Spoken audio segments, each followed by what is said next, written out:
कहानी की शुरुआत में हम एक लड़की को दुआ करते हुए देखती है जो काफी दुखी होती है।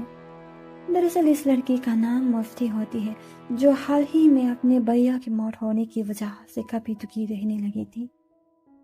सीन हमें 2 महीने के बाद का दिखाया जाता है। मुफ्ती इन दिनों काफी दुखी रहने लगी थी। अपने भैया के जाने के बाद वह मानसिक रूप से परेशान रहने लगी थी और ठीक से सो भी नहीं पाती थी, क्योंकि जब भी वो सोने की कोशिश करती उसे हमेशा एक डरावनी दृश्य दिखाई देता। वह एक अधूरी बनी इमारत दिखती जो काफी डरावनी लग रही होती। जैसे जैसे वह दृश्य आगे बढ़ता, वह इमारत के अंदर एक लड़की को देखती जो काफी परेशान नजर आ रही होती। मुफ्ती इस दृश्य में धीरे धीरे खोने लगती है। उसकी आंखें अचानक जम से जाती है, बिना हिले डुले। ऐसा लगता है जैसे वह उसी दृश्य वाली लड़की को ही घूर रही हो। वह दृश्य वाली लड़की खुद को चोट पहुंचाने की कोशिश कर रही होती है।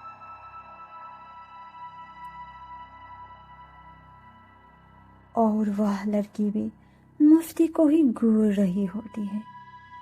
जैसे ही वह लड़की करीब आने लगती है, मुफ्ती किसी तरह खुद को होश में लाने की कोशिश करती है। वह पूरी तरह से डर जाती है और समझ नहीं आता कि उसने यह सब सच में देखा या सिर्फ एक सपना था, जिसे सोचकर मुफ्ती और डर जाती है। सीन शिफ्ट होकर हम एक लड़की को हड़बड़ी में कहीं जाते हुए देखते हैं। दरअसल ये लड़की एक साइकियाट्रिस्ट होती है जो मुफ्ती के यहाँ आई थी। वह मुफ्ती को बताती है कि उसकी रिपोर्ट पूरी तरह सामान्य है और शायद नींद पूरी न होने की वजह से उसे शायद ये सब हेलुसिनेशन हो रही है। और वह मुफ्ती को अपने अतीत के बारे में ज्यादा न सोचने को कहती है। जैसे ही वो मुफ्ती को दवाइयाँ देती है, मुफ्ती कहती है कि उसे ये सब हेलुसिनेशन नहीं लगता, क्योंकि वह उसे अपने खुले आंखों से देख रही है। यहाँ मुफ्ती अपने विजन के बारे में बात कर रही होती है। सीन शिफ्ट होकर एक जगह दिखाई जाती है जहाँ मुफ्ती अकेली बैठी होती है, गहरी सोच में डूबी हुई। दरअसल वह अपना मन हल्का करने और ताज़ा महसूस करने के लिए वहाँ आई थी। जैसे ही उसकी नज़र सूरज की ओर जाती है, उसे एक अजीब सा एहसास होता है। धीरे धीरे उसकी आंखों में भारीपन महसूस होने लगती है और वह हल्की नींद में जाने लगती है। उसे फिर से वही अधूरी बनी इमारत दिखाई देता है। धीरे धीरे वह फिर से उसी अजीब विजन में समा जाती है। इस बार भी वह इमारत के अंदर उसी डरावनी लड़की को देखती है जो अभी भी बेहद परेशान और बेचैन लग रही थी। मुफ्ती के शरीर एक बार फिर से जम सा जाता है और वह खुद को जगाने की कोशिश करने लगती है। आखिरकार जैसे तैसे वह खुद को होश में लाती है और वह रोने लग जाती है, क्योंकि यह सबसे वह बहुत परेशान हो चुकी थी। उसे समझ नहीं आता कि यह सब सच है या सिर्फ उसके विजन का एक हिस्सा है। हम मुफ्ती और साइकियाट्रिस्ट को बातें करते हुए देखते हैं, जहां मुफ्ती एक बात का खुलासा करती है। दरअसल मुफ्ती अपना पूरा अतीत भूल चुकी है। उसे सिर्फ पिछले 5 महीनों की बातें याद है, जब वो अपने भैया के साथ रहा करती थी। आगे बताती है कि जब उसने अपने अतीत के बारे में भैया से पूछने पर उन्होंने सिर्फ इतना बताया कि उसकी एक और बहन हुआ करती थी, जिसकी मौत किसी बीमारों की वजह से हो गई थी। इस सदमे के वजह से मुफ्ती अपना अतीत भूल गई थी।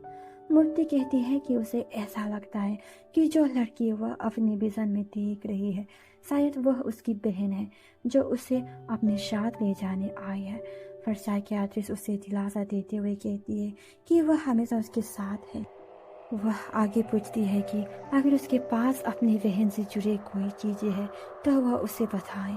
इतना सुनते ही मुफ्ती का व्यवहार अचानक बदल जाता है। जैसे ही उसे कुछ याद आया हो, वह अचानक दौड़ पड़ती है। साइकियाट्रिस्ट भी उसके पीछे पीछे भागने लग जाती है।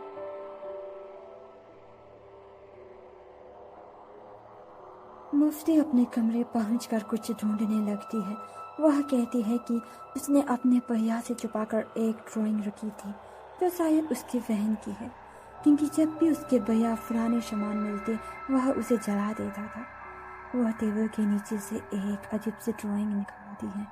साइकियाट्रिस्ट उसे तुरंत जलाने के लिए कहती है, क्योंकि उसे ऐसा लग रही थी कि शायद इस ड्राइंग के जरिए मुफ्ती की बहन उसे वापस ले जाना चाहती है। साइकियाट्रिस्ट खुद उस ड्राइंग को जलाने लगती है।